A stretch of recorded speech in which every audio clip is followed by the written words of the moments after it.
Halo sahabatku. Selamat datang kembali di channel Cerita Momo. Siapa di sini yang pernah merasa diremehkan oleh mantan atau orang yang sombong? Hari ini, kita punya kisah spesial yang pastinya bikin gregetan tapi endingnya bikin puas banget. Kisah tentang seorang wanita yang datang ke pesta pernikahan mantannya, bukan untuk menangis, tapi untuk membongkar sebuah kebohongan besar yang tersimpan di leher sang pengantin baru. Tapi sebelum kita masuk ke ceritanya, yuk dukung terus channel ini agar semakin semangat berkarya. Jangan lupa klik tombol like dan subscribe-nya ya. Dan ayo kita absen dulu. Coba tulis nama, asal kota, dan ketik hadir di kolom komentar di bawah. Aku mau menyapa sahabat-sahabatku yang sudah siap menyimak drama seru ini dari berbagai kota. Sudah siap? Pasang sabuk pengaman emosi kalian, dan mari kita mulai kisahnya. Suara drum motor berhenti tepat di depan pagar rumah kontrakan kecil yang kini kutempati bersama ibu. Seorang kurir berjaket oranye celingukan mencari alamat. Aku yang sedang menyapu halaman segera meletakkan sapu lidi dan menghampirinya. Dengan senyum ramah, kurir itu menyerahkan sebuah amplop tebal berwarna emas yang terlihat sangat mewah. Kontras sekali dengan cat pagar rumah kami yang mulai mengelupas. Jantungku berdegu pelan saat melihat inisial nama yang terukir timbul di sana. Huruf R dan S yang saling bertautan dengan tinta emas. Tanpa membukanya pun, aku sudah tahu siapa pengirimnya. Reza dan Salsa. Undangan pernikahan mereka akhirnya sampai juga ke tanganku. Mantan suamiku dan perempuan yang dulu merusak rumah tangga kami, kini benar-benar akan bersanding di pelaminan. Aku membawa masuk undangan itu. Di ruang tengah yang sempit, aku duduk di kursi rotan tua. Perlahan kubuka segelnya. Aroma parfum mahal langsung menyeruak keluar. Di dalamnya tertulis jelas, Reza Pratama, Salsabila Putri. Kami mengundang saudari Rete untuk menyaksikan kebahagiaan kami. Ada senyum kecut yang terukir di bibirku. Kalimat itu terasa bukan seperti undangan, melainkan sebuah ejekan. Reza pasti ingin pamer. Dia ingin menunjukkan bahwa hidupnya jauh lebih bahagia dan bergelimang harta setelah menceraikan aku yang dituduhnya pembawa sial. Siapa yang kirim surat? Nak? Suara lirih itu membuyarkan lamunanku. Aku menoleh ke arah kamar. Di sana, Ibu Fatimah duduk di tepi ranjang sambil memegang sebuah kotak bludru merah yang sudah usang. Kotak itu kosong, tapi ibu selalu memandanginya seolah isinya masih ada. Hatiku terasa nyeri setiap kali melihat pemandangan itu. Undangan, Bu. Dari Mas Reza, jawabku jujur sambil berjalan mendekati ibu. Aku duduk di sampingnya, mengelus punggung tangannya yang mulai keriput. Ibu menghela napas panjang, tatapannya menerawang jauh. Dia benar-benar menikah dengan perempuan itu ya? Semoga dia bahagia, dan semoga dia tidak menyakiti perempuan itu seperti dia menyakiti kamu. Ibu memang wanita yang terlalu baik. Meski Reza dan keluarganya, terutama Bu Ami mantan mertuaku itu, sering menghina kami miskin dan tidak selevel, ibu tidak pernah menaruh dendam. Namun, aku tahu ada satu hal yang masih mengganjal di hati ibu sampai detik ini. Tatapan ibu kembali jatuh ke kotak kosong di pangkuannya. Ibu masih memikirkan kalung itu? Tanyaku pelan. Ibu mengangguk lemah. Itu satu-satunya peninggalan almarhum nenekmu, Rete. Kalung berlian dengan liontin bunga melati. Ibu menyimpannya puluhan tahun untuk modal masa depanmu, atau untuk cucu ibu nanti. Tapi hilang begitu saja. Suara ibu bergetar. Aku terdiam. Ingatan itu kembali berputar. 3 tahun lalu, saat aku dan Reza masih suami istri, kalung itu aku bawa ke rumah Reza karena ibu takut menyimpannya di rumah lama yang sering kebanjiran. Aku menyimpannya di lemari kamarku yang terkunci rapat. Namun, suatu hari kalung itu raib. Waktu itu, Reza mengamuk. Dia menuduh pembantu harian yang mencurinya. Bu Ami bahkan sampai memanggil polisi untuk menginterogasi si pembantu tua itu sampai menangis histeris. Tapi barang bukti tidak pernah ditemukan. Anehnya, Reza melarangku memperpanjang masalah itu dengan alasan kasihan orang kecil. Dan bodohnya, aku percaya saja saat itu.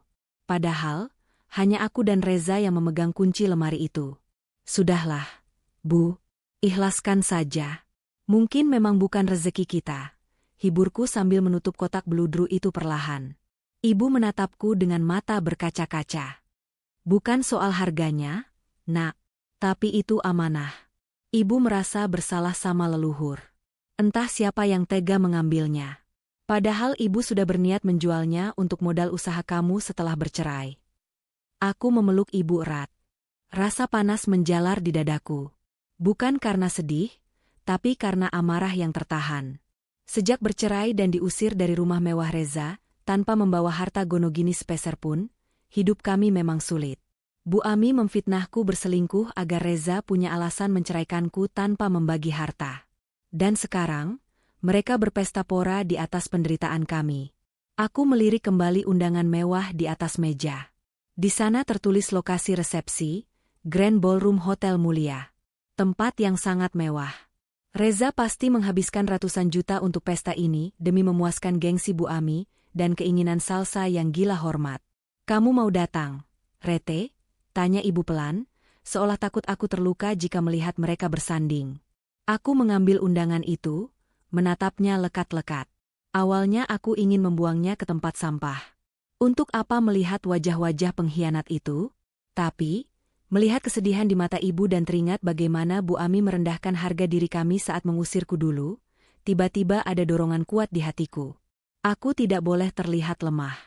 Jika aku tidak datang, mereka akan berpikir aku hancur dan menangisi nasib di pojokan kamar. Tidak.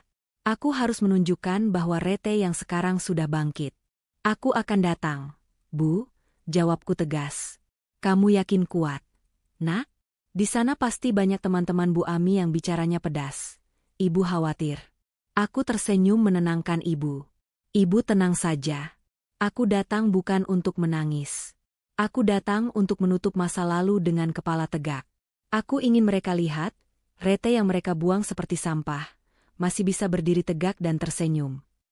Aku bangkit dan membuka lemari pakaianku yang sederhana. Hanya ada beberapa baju lama. Tapi aku menemukan satu gaun panjang berwarna biru tua, sisa dari masa laluku yang belum sempat kubuang. Ini cukup pantas. Namun, saat aku merapikan tumpukan kertas di bagian bawah lemari untuk mencari sepatu, tanganku menyentuh sebuah amplop coklat kusam yang terselip di antara lipatan koran alas lemari. Amplop ini, rasanya aku pernah melihatnya dulu saat membereskan barang-barang Reza sebelum aku diusir. Karena terburu-buru, aku asal memasukkannya ke dalam kardus pindahan. Iseng, aku membukanya. Mataku membelalak saat membaca kop surat di dalamnya. Jantungku serasa berhenti berdetak sesaat, lalu berpacu 2 kali lebih cepat. Ya Tuhan! Desisku. Tanganku gemetar memegang kertas itu. Sebuah fakta mengejutkan terpampang jelas di depan mataku. Fakta tentang kebusukan yang selama ini tertutup rapi. Senyum di wajahku perlahan berubah. Bukan senyum sedih, melainkan senyum penuh arti. Keinginanku untuk datang ke pesta pernikahan itu, kini bukan sekadar untuk menjaga harga diri. Aku punya tujuan baru. Ibu, panggilku dengan suara yang jauh lebih mantap. Doakan aku ya. Besok aku akan memberikan kado pernikahan yang tidak akan pernah mereka lupakan seumur hidup. Grand Ballroom Hotel Mulia malam itu tampak seperti istana dalam dongeng. Lampu gantung kristal raksasa memancarkan cahaya keemasan, memantul indah di lantai marmer yang dipoles licin. Deretan mobil mewah berjejer rapi di lobi, menurunkan tamu-tamu undangan yang berpakaian glamor. Di antara kemewahan itu, sebuah taksi online berhenti di pinggir lobi. Aku turun dengan hati-hati, merapikan gaun biru tua sederhana yang membalut tubuhku. Meskipun gaun ini tidak baru dan tidak bertabur payet mahal seperti gaun para tamu lainnya, aku melangkah dengan dagu terangkat. Aku bukan lagi Rete yang dulu selalu menunduk takut di hadapan keluarga Reza. Malam ini, aku membawa kebenaran di dalam tas kecilku. Di pintu masuk, karangan bunga ucapan selamat berjejer sepanjang koridor. Nama Reza dan Salsa tertulis besar-besar dengan tinta emas. Melihat nama mereka bersanding membuat perutku sedikit mual. Teringat bagaimana Salsa dulu sering mengirim pesan-pesan teror padaku saat aku masih sah menjadi istri Reza. Dia wanita yang tidak punya hati, dan Reza adalah pria yang tidak punya pendirian. Pasangan yang serasi dalam keburukan. Selamat malam, Bu. Silakan. Sapa penerima tamu dengan ramah, meski tatapannya sempat meneliti penampilanku dari ujung kaki ke ujung kepala. Mungkin dia heran melihat tamu yang datang tanpa perhiasan mencolok di leher atau pergelangan tangan. Aku baru saja hendak melangkah masuk ke aula utama, ketika sebuah suara melengking yang sangat familiar menusuk telingaku. Ya ampun, mataku tidak salah lihat? Ada gembel nyasar ke pesta orang kaya? Langkahku terhenti. Aku menoleh perlahan. Di sana, berdiri Bu Ami dengan kebaya merah menyala yang dipenuhi bros emas di dadanya. Dia berdiri dikelilingi teman-teman sosialitanya, memegang kipas tangan dengan gaya angkuh. Wajahnya yang dipoles make-up tebal menyeratkan rasa jijik saat melihatku. Bu Ami, sapaku singkat, tanpa senyum, tanpa rasa takut. Bu Ami tertawa sinis, sengaja mengeraskan suaranya agar orang-orang di sekitar kami menoleh. Berani sekali kamu menampakkan muka di sini, Rete. Mau apa kamu? Mau minta sumbangan? Atau mau numpang makan enak karena di rumahmu cuma makan tahu tempe? Teman-teman Bu Ami ikut terkikik, menutup mulut mereka dengan tangan yang penuh cincin berlian. Ini mantan menantumu yang kampungan itu ya, Jeng Ami? Wah, berani juga dia datang. Dulu, kalimat seperti itu pasti sudah membuatku lari ke kamar mandi dan menangis sesenggukan. Tapi air mataku sudah kering untuk orang-orang seperti mereka. Aku menatap lurus ke mata Bu Ami yang penuh kebencian. Saya datang karena diundang, Bu. Bukankah ibu sendiri yang menyuruh Reza mengirim undangan ke rumah kontrakan saya? Mungkin ibu ingin pamer kalau anak ibu sudah sukses menipu. Ah maaf. Maksud saya sukses mendapatkan istri baru yang kaya raya, jawabku dengan nada tenang namun menusuk. Wajah Bu Ami merah padam. Dia tidak menyangka aku akan berani menjawab. Dia maju selangkah, menunjuk wajahku dengan kipasnya. Jaga mulutmu. Salsa itu wanita terhormat, bukan sepertimu yang cuma bisa menyusahkan suami. Lihat pesta ini semua dibiayai oleh Reza dan keluarga Salsa. Kamu pasti iri kan? Kamu pasti menyesalkan sudah dicerai Reza dan sekarang hidup melarat. Aku tersenyum tipis. Saya tidak pernah menyesal lepas dari keluarga yang tidak menghargai manusia, Bu. Justru saya datang untuk memastikan, apakah kebahagiaan yang dibangun di atas penderitaan orang lain itu bisa bertahan lama. Kurang ajar, desis Bu Ami. Kalau bukan karena banyak tamu, sudah kusuruh satpam menyeretmu keluar. Ingat ya, Rete. Jangan bikin malu di dalam. Duduk di pojok, makan, lalu pulang. Jangan coba-coba mendekati anakku atau menantuku. Bu Ami mengibaskan kipasnya dengan kasar, lalu berbalik mengajak teman-temannya pergi. Ayo Jeng, kita masuk. Jangan hiraukan lalat pengganggu ini. Udara jadi bau miskin kalau lama-lama di sini. Mereka berlalu meninggalkanku. Aku menarik napas panjang, menenangkan gemuruh di dada. Kata-kata Bu Ami memang menyakitkan, tapi itu justru semakin meyakinkan aku bahwa keputusanku untuk datang sudah tepat. Kesombongan mereka harus diberi pelajaran. Aku melangkah masuk ke dalam ballroom. Pemandangan di dalam jauh lebih megah. Dekorasi bunga segar di mana-mana. Pelaminan megah setinggi 3 meter berdiri di ujung ruangan dengan latar belakang kain beludru emas. Musik orkestra mengalun lembut mengiringi obrolan para tamu. Mataku menyapu ruangan, mencari sosok pengantin. Dan di sanalah mereka. Reza berdiri gagah dengan setelan jas hitam mengkilap, tersenyum lebar menyalami para pejabat yang datang. Di sampingnya, Salsa berdiri bak ratu. Gaun pengantinnya berekor panjang menyapu lantai, mahkota kecil bertengger di kepalanya yang disanggul rapi. Namun, bukan gaun atau mahkota itu yang membuat langkahku terhenti mendadak. Mataku terpaku pada leher Salsa. Di sana, melingkar sebuah kalung yang sangat kukenal. Kalung dengan desain rantai halus dan liontin berbentuk bunga melati yang kelopaknya bertahta kilau putih. Cahaya lampu sorot membuat kalung itu berkilau tajam, menarik perhatian siapa saja yang melihatnya. Darahku berdesir hebat. Itu kalung ibu. Kalung peninggalan nenek yang hilang 3 tahun lalu. Kalung yang membuat ibu menangis berhari-hari, dan membuat Bu Ami memaki-maki pembantu tak bersalah. Ternyata kalung itu ada di sini. Melingkar manis di leher wanita yang merebut suamiku. Tanganku mengepal kuat di sisi tubuh. Jadi selama ini Reza berbohong? Dia bilang kalung itu hilang dicuri orang luar, tapi ternyata dia memberikannya pada selingkuhannya? Atau lebih parah lagi, dia mencurinya dari ibu untuk modal memikat Salsa? Amarah yang tadi kuredam kini mulai mendidih. Aku meraba tas kecilku, memastikan amplop itu masih ada di sana. Tadinya aku hanya ingin membongkar kebohongan soal keuangan Reza yang kutemukan di surat bukti gadai dalam amplop itu. Tapi sekarang, melihat kalung ibu dipakai dengan bangga oleh Salsa, tujuanku bertambah. Ini bukan lagi sekadar memberi pelajaran. Ini adalah perang untuk merebut kembali hak ibuku. Reza menoleh ke arah kerumunan dan matanya tak sengaja bertabrakan dengan mataku. Senyum di wajahnya langsung lenyap. Dia tampak kaget, lalu berbisik pada Salsa. Salsa menoleh, melihatku, dan bukannya takut, dia justru menyeringai. Dia sengaja memegang kalung di lehernya, memamerkannya padaku dari kejauhan dengan tatapan menantang. Tunggu saja, gumamku pelan, melangkah semakin dekat ke arah pelaminan. Kalian pikir kalian pemenang malam ini? Pesta baru saja dimulai. Suara pembawa acara menggema ke seluruh penjuru ruangan, menyambut kedua mempelai yang kini berdiri bak raja dan ratu di pelaminan. Musik romantis mengalun lembut, mengiringi tepuk tangan meriah dari ratusan tamu undangan. Namun, bagiku, suara-suara itu terdengar samar, tertutup oleh gemuruh darah yang mendesir hebat di telingaku. Mataku tak bisa lepas dari leher Salsa. Semakin aku menajamkan pandangan, semakin yakin aku dibuatnya. Tidak mungkin salah. Desain itu terlalu unik untuk ada kembarannya di pasaran. Rantai emas putih yang meliuk halus seperti tangkai tanaman, berujung pada liontin berbentuk bunga melati yang kelopaknya tersusun dari batu-batu berkilau. Itu adalah kalung kesayangan ibu. Kalung yang dipesan khusus oleh almarhum kakek puluhan tahun lalu sebagai hadiah ulang tahun pernikahan mereka. Dadaku sesak.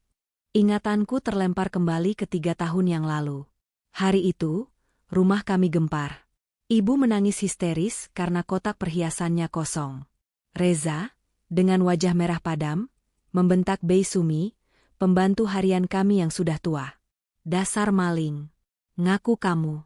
Cuma kamu orang luar yang masuk ke kamar ini, teriak Reza waktu itu. Bei Sumi bersimpuh di kaki Reza, menangis terseduh-seduh bersumpah demi Tuhan bahwa dia tidak mengambilnya. Tapi Reza tidak peduli. Dia menyeret wanita tua itu keluar, mempermalukannya di depan tetangga, bahkan mengancam akan memenjarakannya jika Bei Sumi berani menampakkan batang hidungnya lagi di kompleks kami. Aku yang waktu itu membela Bei Sumi justru dimarahi Bu Ami, dibilang terlalu lugu dan gampang dibodohi orang miskin. Dan sekarang, kalung yang menjadi penyebab air mata ibu dan kehancuran harga diri Bei Sumi itu, bertengger manis di leher istri baru Reza. Cantik sekali ya kalungnya. Bisik seorang ibu-ibu bergaun brokat hijau yang berdiri tak jauh di depanku dalam antrean salaman. Iya, Jeng. Katanya itu warisan turun-temurun keluarga Reza. Nilainya ratusan juta. Bu Ami tadi cerita dengan bangganya. Sahut temannya. Warisan keluarga Reza? Cuy. Kebohongan macam apa lagi yang mereka jual? Reza bahkan tidak punya warisan apa-apa selain utang gengsi yang menumpuk. Keluarga mereka memang terlihat kaya raya dari luar, tapi aku tahu betul, bisnis Bu Ami sedang seret dan Reza sering gali lubang tutup lubang. Aku mengepalkan tangan erat-erat. Rasa sakit hati melihat benda itu dipakai oleh Salsa jauh lebih besar daripada rasa cemburu melihat mereka menikah. Itu bukan sekadar perhiasan. Itu adalah harga diri ibuku. Itu adalah tabungan nyawa ibu. Bagaimana bisa Reza setega itu? Mencuri dari mertuanya sendiri, menumbalkan orang kecil, lalu memberikannya pada selingkuhannya sebagai simbol cinta? Biadab. Antrean tamu yang hendak bersalaman mulai bergerak perlahan menaiki tangga pelaminan. Aku ikut mengantre, menyusup di antara para tamu yang wangi dan perlente. Jantungku berpacu cepat, bukan karena gugup, tapi karena adrenalin yang memuncak. Di atas panggung, Salsa tampak sangat menikmati momennya. Sesekali dia menyentuh liontin di lehernya, memastikannya terlihat jelas oleh fotografer yang terus menjepret. Dia tersenyum lebar, memamerkan gigi putihnya, seolah dia adalah wanita paling beruntung di dunia. Dia tidak tahu, benda yang dibanggakannya itu menyimpan kutukan air mata orang-orang yang tersakiti. Semakin dekat jarakku ke pelaminan, semakin jelas detail kalung itu. Dan semakin jelas pula wajah munafik Reza. Pria itu tampak sibuk menyalami tamu, tertawa-tawa renyah. Tapi aku bisa melihat matanya gelisah. Setiap beberapa detik, dia melirik ke arah antrean, seolah mencari keberadaanku. Rupanya dia sadar aku tidak langsung pulang setelah diusir Bu Ami tadi. Saat giliranku tinggal 3 orang lagi, Reza akhirnya melihatku. Tawanya seketika mati. Wajahnya yang tadi cerah mendadak pudar, menyisakan ketegangan yang nyata. Dia menyenggol lengan Salsa pelan, membisikkan sesuatu. Salsa menoleh, matanya langsung tertuju padaku. Bukannya takut atau merasa bersalah, Salsa justru mengangkat dagunya tinggi-tinggi. Dia tersenyum miring, senyum kemenangan yang menjengkelkan. Tangannya dengan sengaja memegang liontin bunga melati itu, mengelusnya perlahan sambil menatapku tajam. Tatapannya seolah berkata, "Lihat, apa yang dulu milik ibumu, sekarang jadi milikku. Kamu tidak bisa apa-apa, Rete." Provokasi itu berhasil membakar sisa-sisa kesabaranku. Tamu di depanku sudah turun dari panggung. Kini giliranku. Aku menapakkan kaki di anak tangga pertama pelaminan. Karpet merah tebal menyambut langkahku. Semua mata di sekitarku mungkin hanya melihat seorang tamu biasa yang hendak memberi selamat, tapi aura di antara aku, Reza, dan Salsa terasa begitu berat dan mencekam. Aku tidak mengulurkan tangan untuk bersalaman. Aku berdiri tegak tepat di hadapan mereka berdua, hanya berjarak 1 meter. "Selamat, Reza." "Selamat, Salsa," ucapku dengan suara datar namun terdengar jelas di tengah jeda musik yang berganti lagu. Reza menelan ludah, jakunnya bergerak naik turun. "Rete, terima kasih sudah datang. Cepatlah salaman, antrean di belakangmu panjang." Desisnya pelan, berusaha mengusirku secara halus. Aku tidak bergeming. Mataku terkunci lurus ke leher Salsa. "Kalung yang indah," kataku lantang, cukup keras untuk didengar oleh Bu Ami yang berdiri di sisi lain pelaminan bersama orang tua Salsa. Salsa tertawa kecil, tawa yang dibuat-buat. "Terima kasih, Rete. Mas Reza memang paling tahu seleraku. Barang mahal memang beda auranya, ya? Sayang sekali kamu dulu tidak pernah dibelikan yang seperti ini." Aku tersenyum sinis. "Barang mahal? Atau barang curian?" Pertanyaanku meluncur begitu saja, tajam dan tanpa tedeng aling-aling. Reza tersentak kaget. Matanya melotot panik. "Rete, jaga bicaramu," bentaknya tertahan. "Dari mana kamu dapat kalung itu, Salsa?" tanyaku lagi, kali ini dengan nada menuntut, mengabaikan bentakan Reza. "Jawab, dari mana kamu dapat kalung dengan desain bunga melati yang sangat spesifik itu?" Suasana di atas pelaminan mulai tegang. Fotografer yang berada di dekat kami menurunkan kameranya, bingung melihat interaksi yang tidak wajar ini. Bu Ami yang mendengar keributan kecil itu langsung menoleh tajam. Matanya menyipit saat menyadari apa yang sedang terjadi. Dia bergegas berjalan mendekati kami, siap menjadi tameng bagi anak dan menantu kesayangannya. "Ada apa ini?" Suara Bu Ami terdengar berat dan mengintimidasi.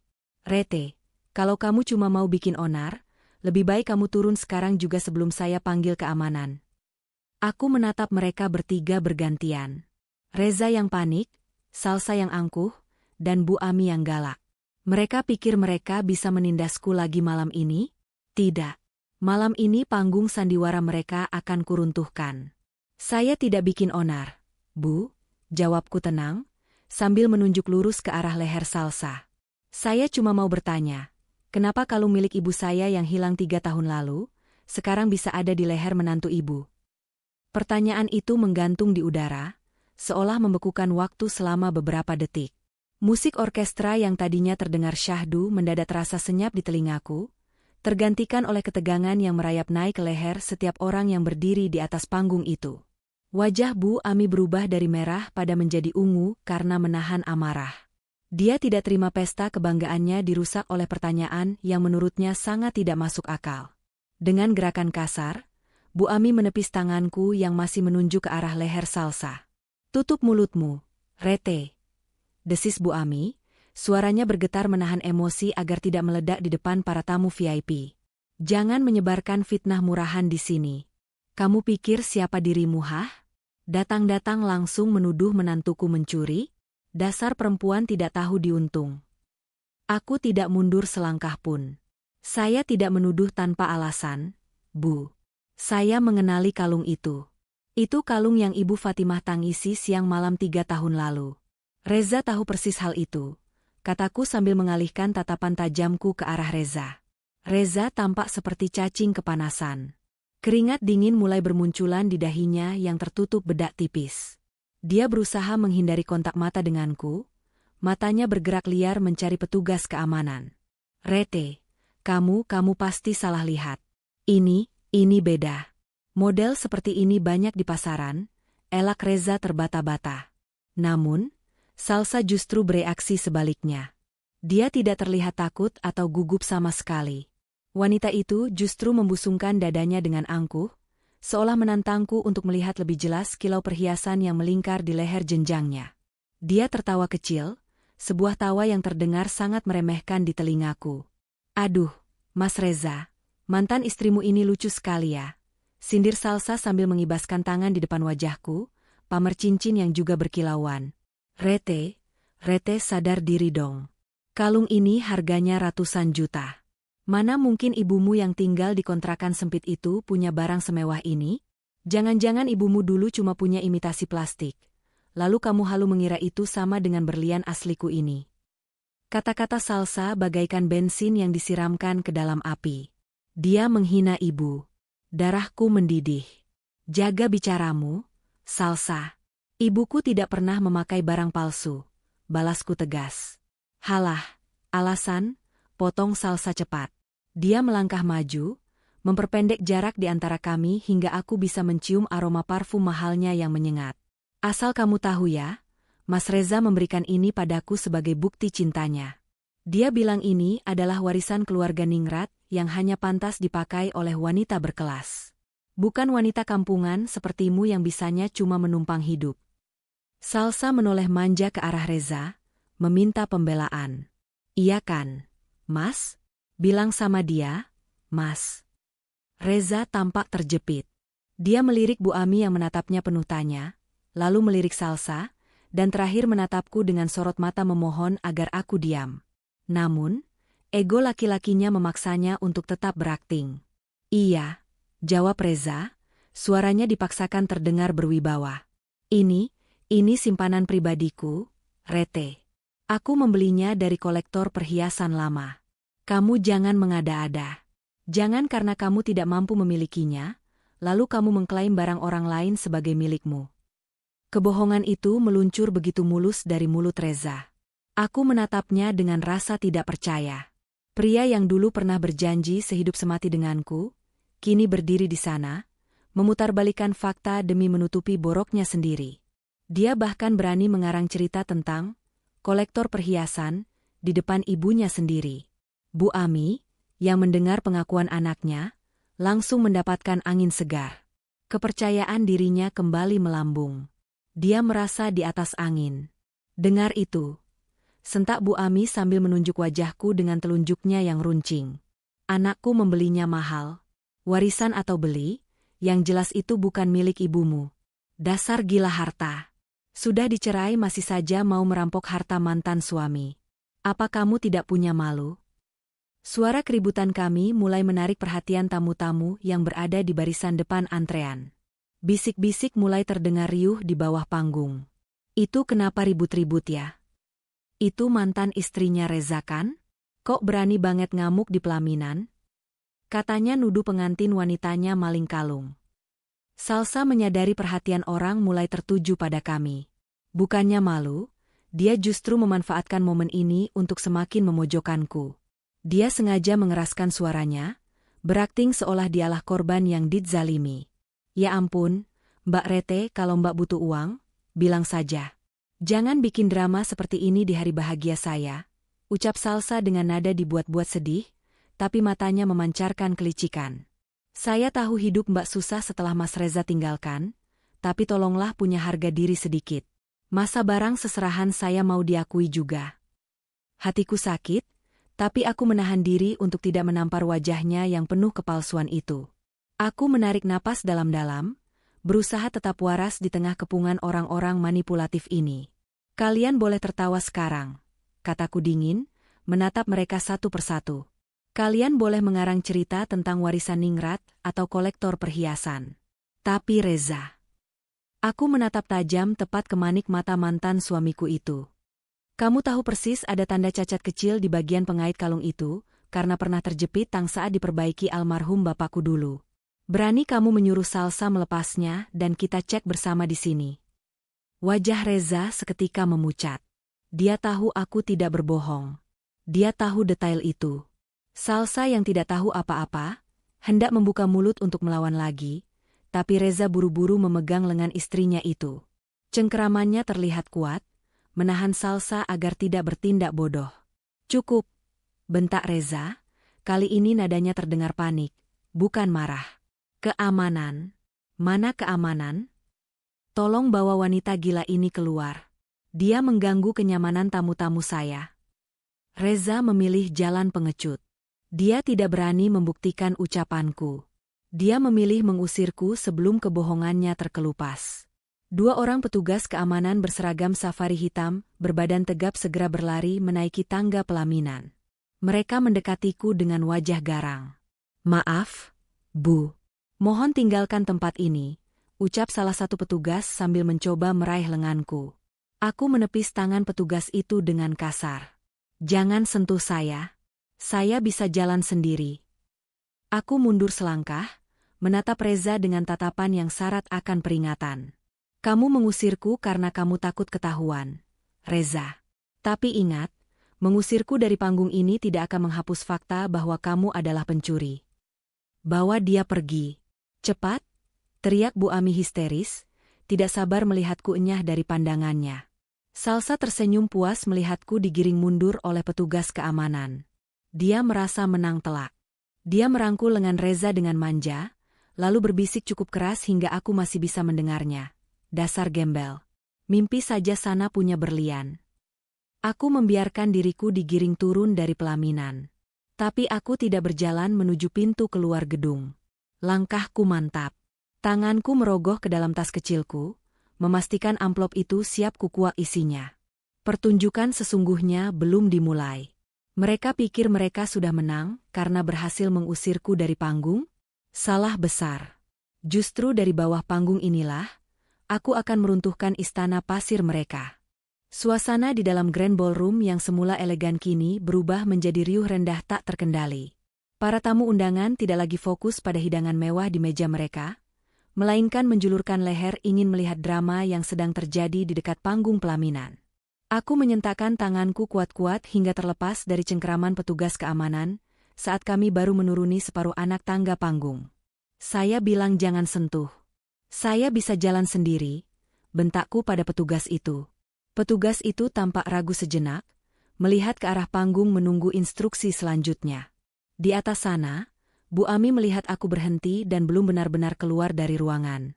Dia sadar, bisik-bisik para tamu mulai terdengar tidak sedap.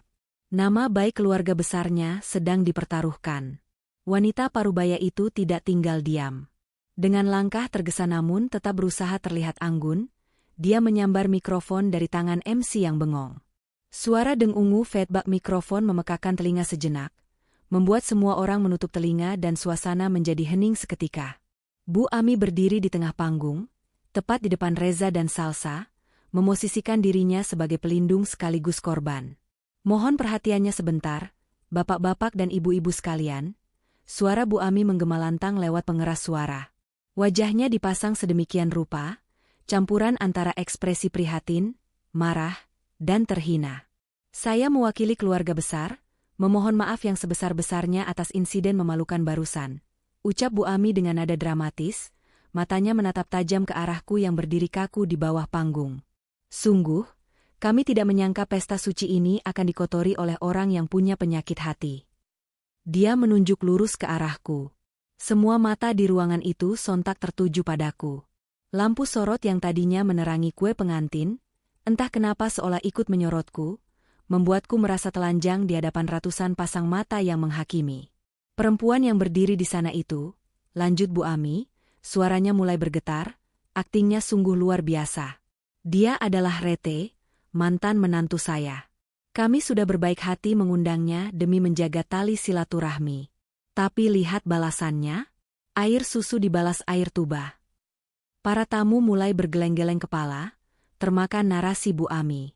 Dia datang ke sini bukan untuk mendoakan, tapi untuk membuat onar. Seru Bu Ami semakin berapi-api. Dia menuduh menantu saya, Salsa, mencuri kalung. Padahal semua orang tahu, Rete ini stres berat sejak dicerai oleh Reza anak saya. Dia tidak terima melihat Reza sukses dan bahagia. Dia iri. Dia dengki. Bohong, teriakku dari bawah, tapi suaraku tenggelam oleh gema suara Bu Ami yang memegang kendali sound system. Dia menuduh kami mencuri karena dia sendiri tidak punya apa-apa. Bu Ami kini menangis buaya, mengusap sudut matanya yang kering dengan tisu. Selama menjadi menantu saya, dia hanya bisa menghabiskan uang suami. Dan sekarang, setelah tidak lagi dibiayai Reza, dia hidup melarat dan mulai berhalusinasi. Dia mengarang cerita kalau perhiasan mahal menantu saya adalah milik ibunya yang miskin itu.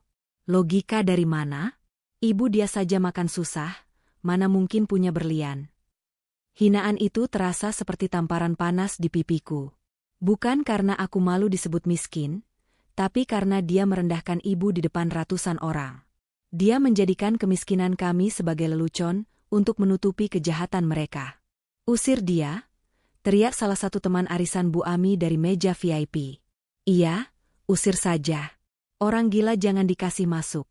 Timpal tamu lainnya.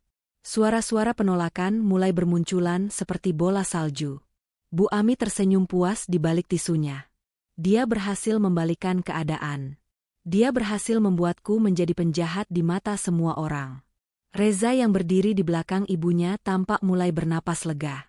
Dia merangkul pinggang Salsa yang kini memasang wajah sok sedih, seolah-olah dia adalah putri tak berdosa yang sedang dizalimi oleh nenek sihir. Tolong Pak Satpam, perintah Bu Ami lewat mikrofon, nadanya kini penuh kuasa. Seret dia keluar sekarang juga. Jangan biarkan dia merusak momen potong kue anak saya. Kalau perlu, lapor polisi atas tuduhan perbuatan tidak menyenangkan dan pencemaran nama baik. Petugas keamanan yang tadi sempat ragu, kini kembali mendekatiku dengan langkah tegas. Kali ini ada 3 orang.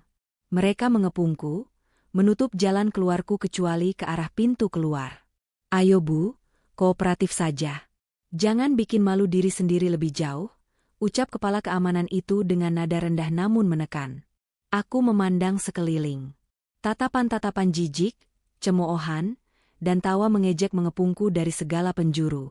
Aku sendirian. Tidak ada yang membelaku. Di atas panggung, Bu Ami menatapku dengan sorot mata kemenangan mutlak, seolah berkata, habislah riwayatmu, Rete. Tapi justru di titik nadir itulah, ketenanganku kembali. Rasa panikku lenyap digantikan oleh dinginnya tekad. Aku tidak berontak saat petugas memegang lenganku. Aku hanya menatap Bu Ami lurus-lurus, lalu tangan kananku bergerak perlahan, merogoh ke dalam tas. Tunggu sebentar. Teriakku sekuat tenaga, tanpa mikrofon, tapi cukup keras untuk membuat petugas keamanan berhenti sejenak. Aku tidak akan keluar. Tidak sebelum bom waktu ini meledak. Kalian mau mengusir saya? Tanyaku sambil mengangkat amplop coklat di tanganku tinggi-tinggi. Silakan. Tapi setelah saya keluar dari pintu itu, saya akan langsung ke kantor polisi dengan bukti ini. Dan pesta kalian akan berakhir di jeruji besi. Ancaman itu membuat Bu Ami terdiam. Mikrofon di tangannya turun sedikit. Dia melihat amplop di tanganku dengan kening berkerut. Dia mungkin berpikir itu hanya gertakan sambal. Tapi Reza, aku melihat dari celah bahu petugas keamanan, wajah Reza berubah menjadi seputih kertas saat melihat warna amplop yang kupegang. Dia mengenali amplop itu. Apa itu? Tanya Bu Ami curiga. Suaranya terdengar lagi lewat pengeras suara. Jangan coba-coba menakuti kami dengan sampah. Aku tersenyum miring. Ibu bilang saya pembohong? Ibu bilang saya halusinasi? Ibu bilang saya miskin dan tidak mungkin punya berlian. Aku menepis tangan satpam sekali lagi, lalu berjalan mundur perlahan menuju tengah ruangan, di mana posisi MC berdiri dengan mikrofon cadangan di tangannya. Kalau begitu, biarkan saya membuktikan siapa sebenarnya yang pembohong di sini. Bu Ami, tantangku. Izinkan saya membacakan satu surat ini. Kalau isinya salah, Saya bersedia merangkak keluar dari gedung ini sambil mencium kaki ibu. Tantangan itu begitu nekat, hingga membuat seluruh ruangan kembali hening mencekam. Bu Ami ternganga. Dia tidak menyangka aku akan senekat itu. Keheningan ini adalah panggungku sekarang.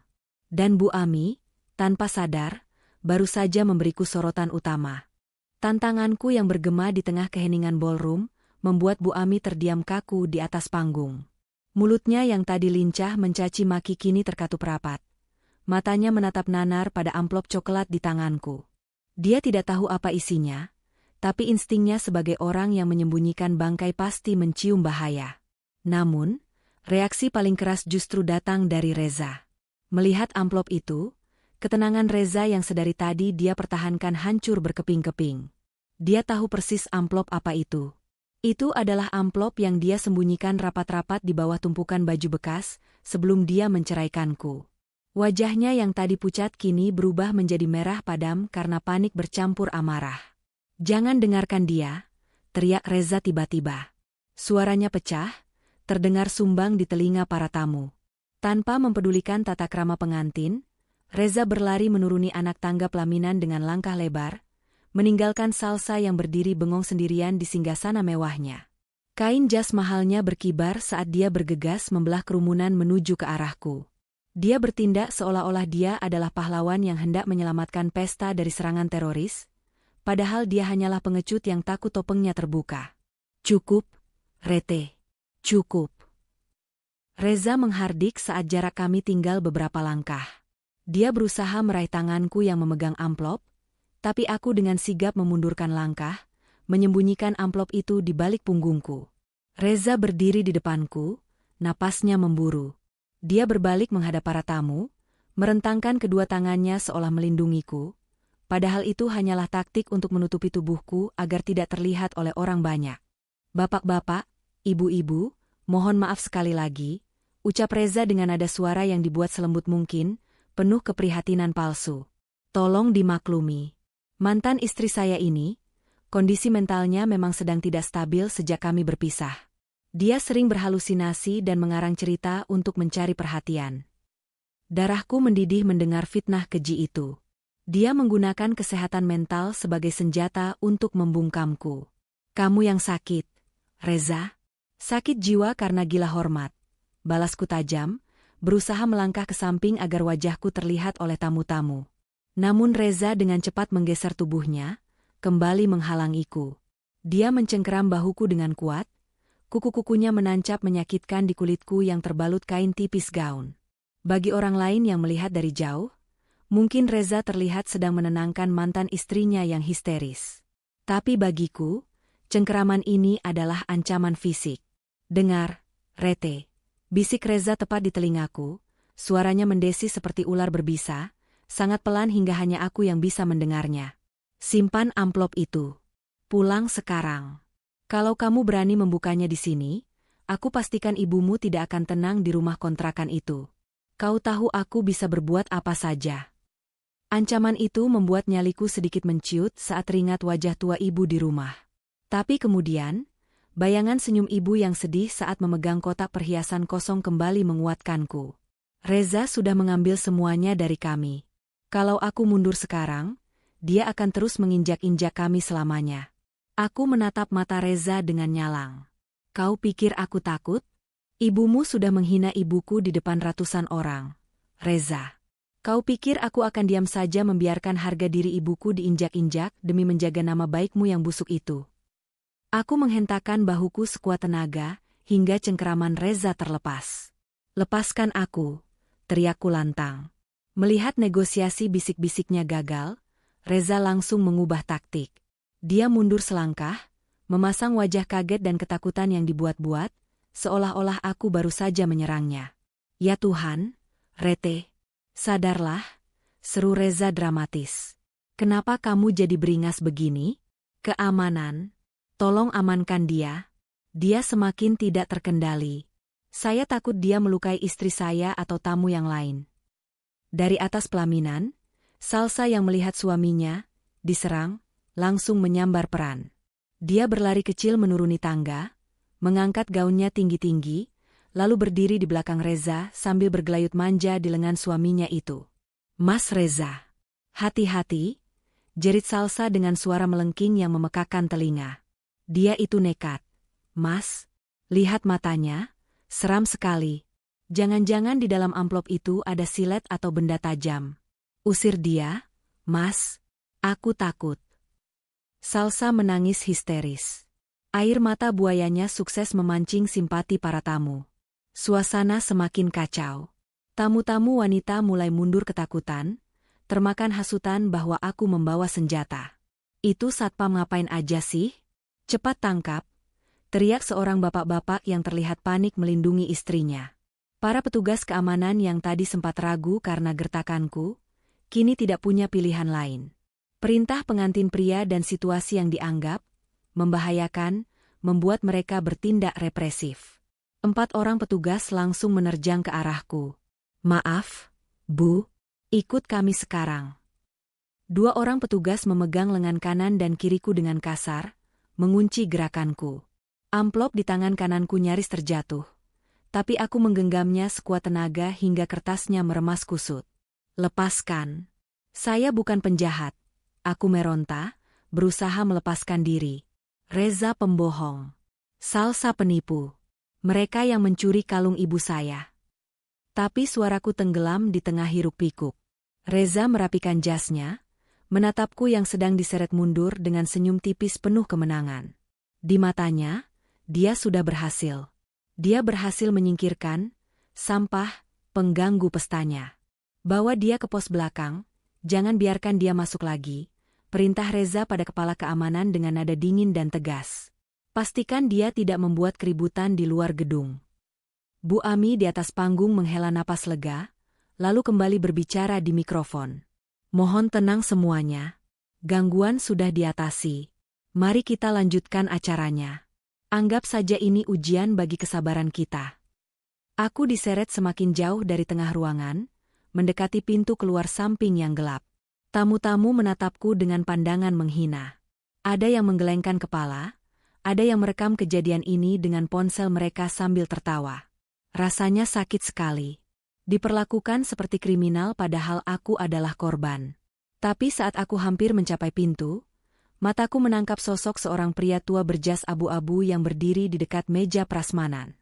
Dia menatapku bukan dengan pandangan menghina, tapi dengan pandangan teliti. Matanya tertuju pada amplop kusut di tanganku. Itu Pak Dharma, sahabat almarhum ayah Reza. Satu-satunya orang di ruangan ini yang aku tahu masih punya hati nurani dan, yang lebih penting, dia adalah ahli perhiasan. Dengan sisa tenaga terakhir sebelum aku benar-benar diseret keluar pintu, aku menancapkan kakiku ke lantai marmer, menahan dorongan satpam. "Pak Dharma," teriakku sekuat tenaga, memanggil namanya. "Tolong saya. Reza menipu kita semua." Teriakanku yang menyebut nama tokoh terhormat itu, membuat gerakan satpam terhenti sejenak. Pak Dharma yang merasa namanya dipanggil, melangkah maju membelah kerumunan. Reza yang melihat itu, wajahnya yang tadi penuh kemenangan, kembali berubah pias. Dia tahu, dia tidak bisa membohongi Pak Dharma semudah membohongi tamu lain. Langkah Pak Dharma yang berwibawa membelah kerumunan membuat para petugas keamanan yang memegang iku melonggarkan cengkeraman mereka. Sosok tua itu memiliki aura yang disegani, bukan hanya karena kekayaannya, tapi juga karena integritasnya sebagai sesepuh yang dihormati di kalangan pengusaha.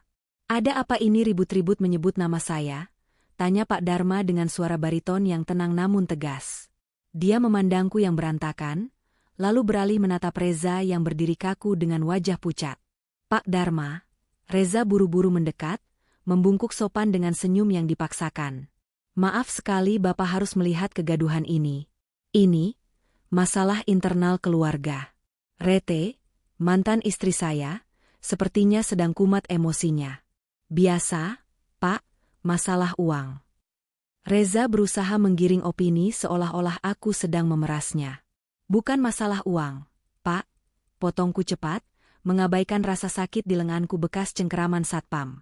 Aku menatap Pak Dharma dengan sorot mata memohon. "Bapak adalah ahli perhiasan. Bapak tahu seluk-beluk berlian. Saya mohon, Pak, tolong lihat kalung yang dipakai Salsa. Itu kalung ibu saya yang hilang. Pak Dharma mengerutkan kening, matanya menyipit ke arah Salsa yang berdiri di belakang Reza. Mendengar permintaanku, Bu Ami yang masih berdiri di atas panggung tertawa keras, sebuah tawa yang nyaring dan penuh ejekan. Dia menggunakan mikrofon lagi, memastikan seluruh ruangan mendengar cemoohannya. Hahaha, lihatlah, bapak-bapak, ibu-ibu. Sekarang dia mau melibatkan Pak Dharma dalam imajinasinya. Seru Bu Ami lantang. Red, saking miskinnya kamu sampai tidak bisa membedakan mana berlian asli mana kaca, lalu minta ahli sekelas Pak Dharma untuk mengeceknya? Apa kamu tidak malu? Salsa, yang merasa mendapat dukungan penuh dari ibu mertuanya, ikut maju. Dia mengangkat dagunya, menepuk-nepuk kalung di lehernya dengan gaya angkuh. Sudahlah, Pak Dharma. Jangan layani orang stres ini, ucap Salsa dengan nada meremehkan. Dia cuma iri karena Mas Reza membelikan saya perhiasan mahal, sedangkan dia dulu cuma dikasih janji manis. Wajar kalau dia histeris. Namanya juga orang susah yang mendadak ditinggal sukses mantan suami. Reza mengangguk cepat. Betul, Pak. Rete ini datang ke sini tanpa diundang. Aku diundang. Teriakku memotong kebohongan Reza. Dan sekarang membuat keributan karena tidak dikasih uang pesangon lebih. Lanjut Reza, menaikkan suaranya untuk menutupi suaraku. Maafkan kelancangannya, Pak Dharma. Keamanan, kenapa diam saja? Bawa dia keluar. Jangan biarkan Pak Dharma terganggu oleh pengemis ini. Kata, pengemis, itu seperti komando bagi para tamu undangan. Mereka yang tadinya diam, kini mulai ikut tertawa. Tawa itu bermula dari meja teman-teman arisan Bu Ami, lalu menyebar seperti wabah ke seluruh ruangan. Turun, turun, teriak seseorang dari kerumunan. Dasar tidak tahu malu. Sudah dicerai ya sadar diri dong. Mau nipu Pak Dharma dia? Hahaha, kasihan sekali hidupnya. Suara tawa dan cemoohan itu berdengung di telingaku, memekakan dan menyakitkan. Aku melihat wajah-wajah mereka. Wajah-wajah orang kaya yang merasa dirinya suci, menertawakan seorang wanita yang berjuang sendirian demi keadilan ibunya. Mereka tidak tahu apa-apa, tapi mereka menghakimiku seolah aku adalah sampah paling kotor di ruangan ini. Pak Dharma tampak ragu sejenak. Dia melihat ke arah Reza yang begitu yakin, lalu ke arahku yang terlihat menyedihkan dengan rambut sedikit acak-acakan dan gaun murah. Keraguan di mata Pak Dharma dimanfaatkan oleh Reza. Ayo, Pak, mari saya antar kembali ke meja VIP. Biar satpam yang mengurus sampah ini, ajak Reza sambil merangkul bahu Pak Dharma, berusaha menjauhkannya dariku. Aku merasa duniaku runtuh. Bahkan Pak Dharma pun mulai berbalik badan. Harapanku seolah tertutup rapat. Tawa Bu Ami dan Salsa di atas panggung semakin menjadi-jadi, seolah merayakan kemenangan mereka atas harga diriku yang baru saja mereka injak-injak sampai hancur. Lihat tuh mukanya. Mau nangis dia. Seru Salsa sambil menunjukku, memancing gelak tawa tamu lain. Makanya, kalau miskin jangan banyak gaya. Pulang sana ke kontrakanmu. Air mataku hampir jatuh, tapi aku menahannya sekuat tenaga. Tidak, aku tidak boleh menangis di depan mereka. Jika aku menangis, mereka menang.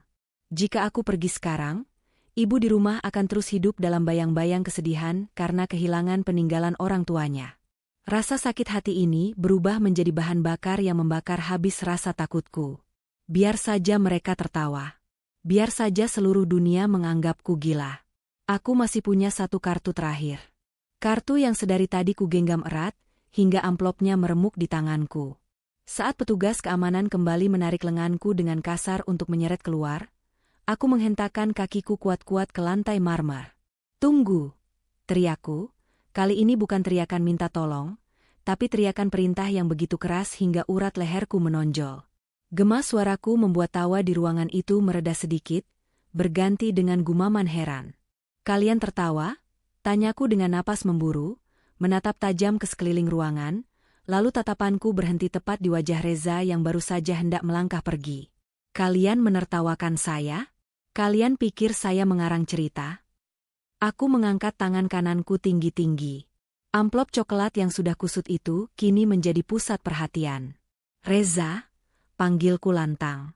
Kamu boleh membohongi Pak Dharma. Kamu boleh membohongi istrimu. Kamu boleh membohongi semua orang di sini dengan mulut manismu. Tapi kamu lupa satu hal. Aku merobek ujung amplop itu dengan kasar. Suara kertas yang sobek terdengar jelas di keheningan yang mulai mencekam kembali. Reza berbalik badan. Matanya terbelalak melihat apa yang kulakukan. Wajahnya yang tadi penuh percaya diri, kini runtuh ketika digantikan oleh teror yang nyata. Jangan, Rete. Kubilang jangan, teriak Reza panik. Kali ini dia tidak lagi peduli dengan image-nya. Dia berlari menerjang ke arahku, berusaha merebut kertas itu. Tapi dia terlambat. Kalian pikir saya tidak punya bukti? Aku menarik keluar secari kertas dari dalam amplop. Kertas itu bukan surat cinta, bukan surat utang, melainkan sebuah dokumen yang akan membungkam tawa mereka selamanya. Salsa di atas panggung masih sempat berteriak, "Alah paling cuma kertas bon utang. Usir dia." Aku menatap Salsa dengan tatapan iba sekaligus dingin. Bon utang? Bukan, Salsa. Ini adalah jawaban kenapa lehermu terasa gatal memakai berlian itu. Petugas keamanan mencoba menangkapku lagi, tapi aku melompat naik ke atas kursi kosong terdekat agar posisiku lebih tinggi. Dengan tangan gemetar karena emosi, aku membuka lipatan kertas itu lebar-lebar dan mengarahkannya ke lampu sorot agar semua orang bisa melihat kop suratnya. "Baca ini," teriakku menggema. Dan berhenti tertawa. Di atas kursi itu, aku berdiri seperti patung monumen yang membawa vonis. Lampu kristal ballroom menyorot kertas yang kupegang, membuat setiap huruf di sana seolah menyala. Reza terhenti langkahnya beberapa meter dariku, napasnya tersengal. Dia tahu dia sudah kalah cepat. Wajahnya bukan lagi pucat, tapi kelabu seperti mayat. Dia menatapku dengan tatapan hampa, seolah nyawanya baru saja dicabut paksa. Aku tidak memberi jeda. Dengan suara lantang yang menggetarkan dada, aku mulai membaca isi surat itu. Surat pemesanan barang, toko aksesoris, kilau imitasi. Judul kop surat itu kubacakan dengan penekanan pada setiap kata. Hening. Benar-benar hening. Tidak ada lagi suara denting sendok, tidak ada lagi bisik-bisik. Tawa cemoohan yang tadi membahana, kini tercekik di tenggorokan mereka. Aku melanjutkan, suaraku membelah kesunyian seperti pisau tajam. Pesanan atas nama Bapak Reza Pratama. Tanggal pemesanan 12 Oktober 2022.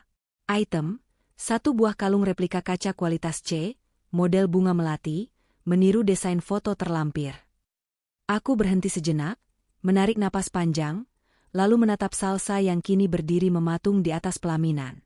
Wajah angkuhnya mulai retak, tergantikan oleh kebingungan yang perlahan berubah menjadi ketakutan. Harga? Lanjutku dengan nada sinis, Rp75.000. Catatan khusus dari pembeli, tolong dibuat semirip mungkin dengan aslinya untuk mengelabui mata orang awam. Bungkus dengan kotak bludru merah agar terlihat mahal. Bohong, teriak Bu Ami dari atas panggung, suaranya melengking pecah. Dia berlari turun dari pelaminan, mencoba menyelamatkan situasi yang sudah hancur lebur. Itu pasti surat palsu. Rete memalsukannya. Mana mungkin anakku beli barang murahan. Aku turun dari kursi, menatap Bu Ami yang berlari ke arahku dengan napas memburu. Palsu, Bu? Tanyaku tenang, lalu aku mengacungkan lampiran kedua dari surat itu, sebuah foto struk transfer yang jelas-jelas mencantumkan nama dan nomor rekening Reza. Ini bukti transfer dari rekening anak ibu sendiri ke toko aksesoris itu. Tanggalnya sama persis dengan hari di mana kalung ibu saya hilang. Aku berbalik menatap Reza yang kini tertunduk dalam. Jelaskan pada mereka, Reza, tantangku. Jelaskan pada istrimu yang berkelas itu. 3 tahun lalu, kamu mencuri kalung asli ibuku dari lemari. Kamu menjualnya untuk menutupi utang judi online yang menumpuk ratusan juta. Kan? Bisik-bisik mulai terdengar lagi, tapi kali ini nadanya berbeda. Bukan lagi mengejekku, tapi penuh keterkejutan dan ketidakpercayaan terhadap Reza. Judi online? Reza main judi. Ya ampun, jadi kalung itu palsu. Gila, harganya cuma 75.000?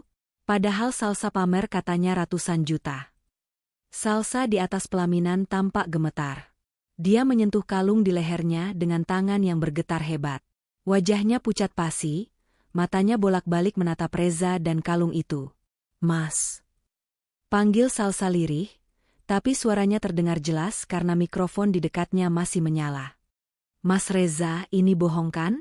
Kamu bilang ini warisan leluhur. Kamu bilang ini berlian Eropa." Reza diam 1000 bahasa. Dia tidak berani mengangkat wajahnya. Melihat Reza diam, Pak Dharma yang sedari tadi menyimak dengan seksama, akhirnya bergerak. Wibawanya sebagai ahli perhiasan membuat kerumunan memberinya jalan. Dia berjalan mendekati Salsa di pelaminan, menaiki tangga dengan langkah berat. "Maaf, Nak Salsa," ucap Pak Dharma sopan tapi tegas. "Boleh saya lihat sebentar?" Salsa yang sedang shock hanya dia mematung, membiarkan Pak Dharma mendekat. Pria tua itu mengeluarkan sebuah loupe kecil, kaca pembesar khusus perhiasan, dari saku jasnya, benda yang selalu ia bawa kemana-mana. Dia mengamati liontin bunga melati di leher Salsa. Hanya butuh 3 detik bagi Pak Dharma untuk memberikan vonisnya. Dia menurunkan kaca pembesarnya, lalu menatap Reza dengan pandangan kecewa yang mendalam. "Reza," suara Pak Dharma berat dan menggema di ruangan yang sunyi itu. "Saya mengenal ayahmu sebagai orang yang jujur. Tapi kamu..." Pak Dharma menggelengkan kepala, lalu berbalik menghadap para tamu undangan. "Benar apa yang dikatakan Rete?" umum Pak Dharma lantang. "Benda yang melingkar di leher pengantin wanita ini bukan berlian. Ini hanyalah kaca biasa. Bahkan sepuhannya sudah mulai luntur karena keringat. Nilainya tidak lebih dari harga makan siang saya." Vonis dari Pak Dharma itu adalah paku terakhir di peti mati kebohongan Reza. Ruangan itu meledak. Bukan dengan tawa, tapi dengan seruan kaget dan hujatan. Tamu-tamu undangan merasa tertipu. Mereka yang tadi memuji-muji Salsa dan Bu Ami kini menatap dengan pandangan jijik. Keluarga besar Salsa yang duduk di barisan depan tampak murka. Ayah Salsa berdiri dengan wajah merah padam, menatap menantunya dengan tatapan ingin membunuh. Salsa menjerit. Jeritan yang menyayat hati, penuh rasa malu dan amarah yang tak tertahankan. Dia merasa dunia runtuh menimpanya. Dia baru saja dipamerkan sebagai ratu, tapi sedetik kemudian dia ditelanjangi sebagai badut yang memakai sampah kaca di lehernya. "Salsa, dengar dulu." Reza mencoba mendekat, akhirnya membuka suara.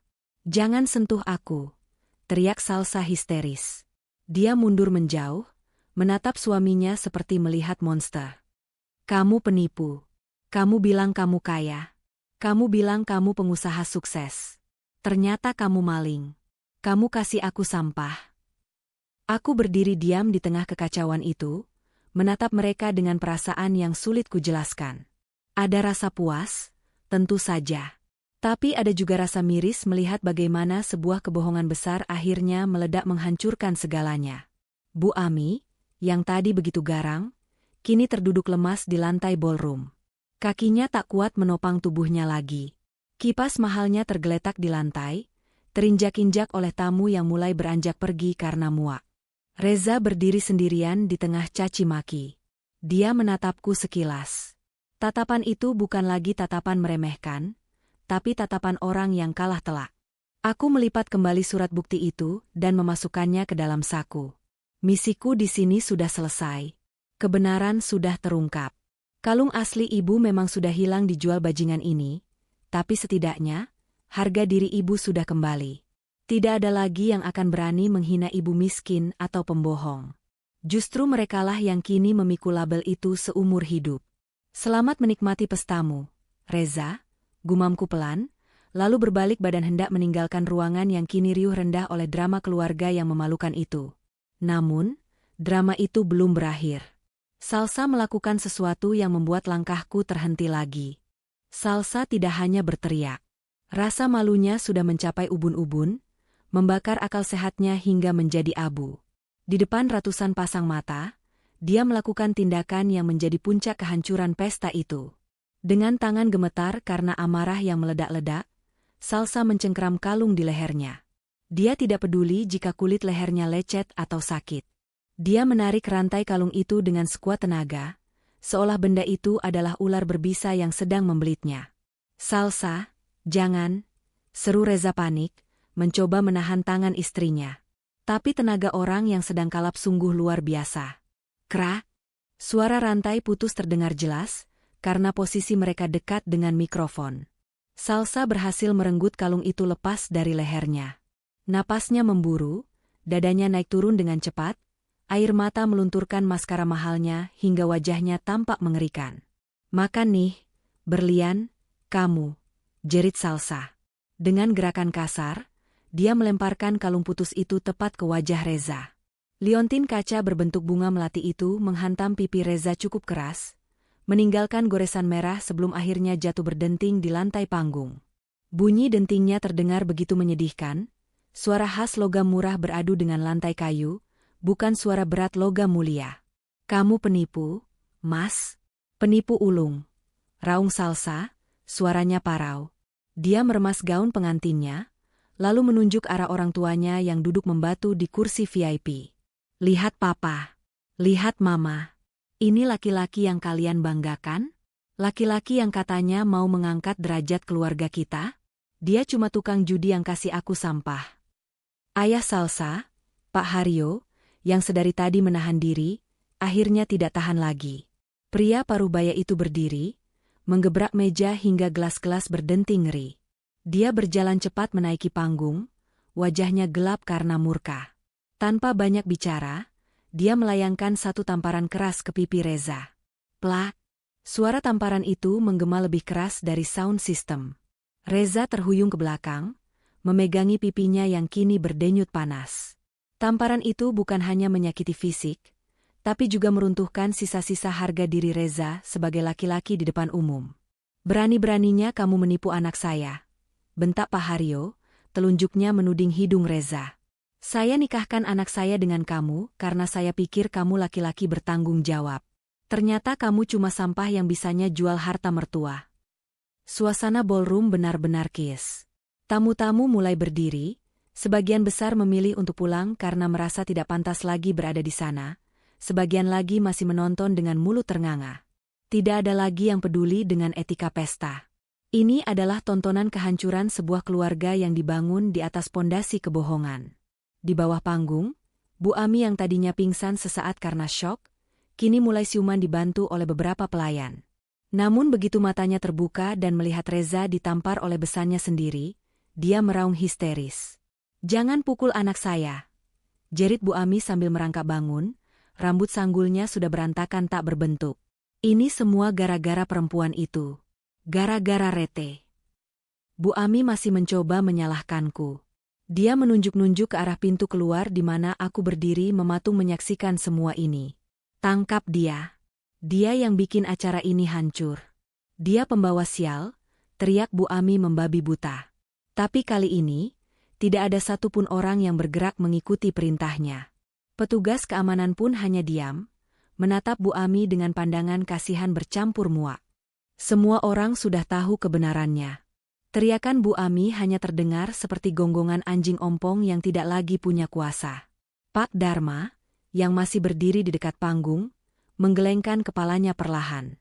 Dia mengambil mikrofon yang tergeletak di meja MC, lalu berkata dengan suara tenang namun menusuk hati. "Bu Ami," ucap Pak Dharma, membuat Bu Ami terdiam. "Berhentilah menyalahkan orang lain. Rete hanya mengungkap kebenaran. Yang menghancurkan acara ini adalah keserakahan dan kebohongan kalian sendiri. Seharusnya ibu malu, bukan malah berteriak-teriak seperti ini." Ucapan Pak Dharma adalah skakmat bagi Bu Ami. Wanita itu terdiam, bibirnya gemetar, lalu tangisnya pecah. Dia menangis bukan karena menyesal, tapi karena sadar dia sudah kehilangan muka di hadapan seluruh pergaulan sosialitanya. Besok pagi, nama keluarganya akan menjadi bahan tertawaan satu kota. Aku melihat Reza yang masih memegangi pipinya.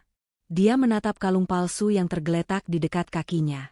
Benda itu, yang dia beli dengan harga Rp75.000 sebagai simbol tipu dayanya, kini menjadi simbol kehancurannya. Dia melirik ke arah Salsa, berharap ada sedikit belas kasih. Tapi Salsa justru membuang muka dan berlari turun dari panggung menuju pelukan ibunya, menangis sejadi-jadinya. Reza sendirian. Benar-benar sendirian di atas panggung megah yang dia bangun dari hasil utang dan tipu muslihat. Di ambang pintu, aku menarik napas panjang. Udara malam yang masuk dari celah pintu terasa begitu segar dibandingkan udara pengap penuh kepalsuan di dalam sana. Aku menatap mereka untuk terakhir kalinya. Hutang sudah lunas.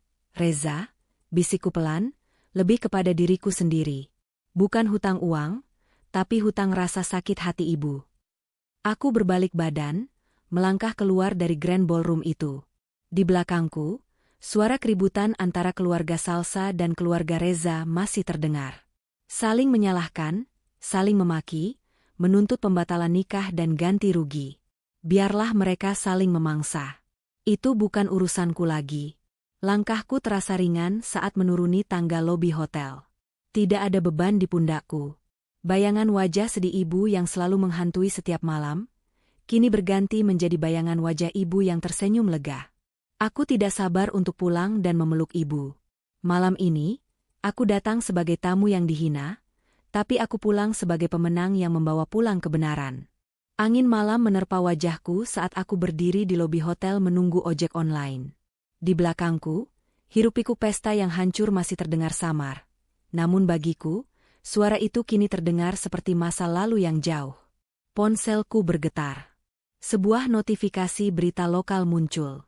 Rupanya, ada tamu undangan yang merekam kejadian tadi dan mengunggahnya ke media sosial.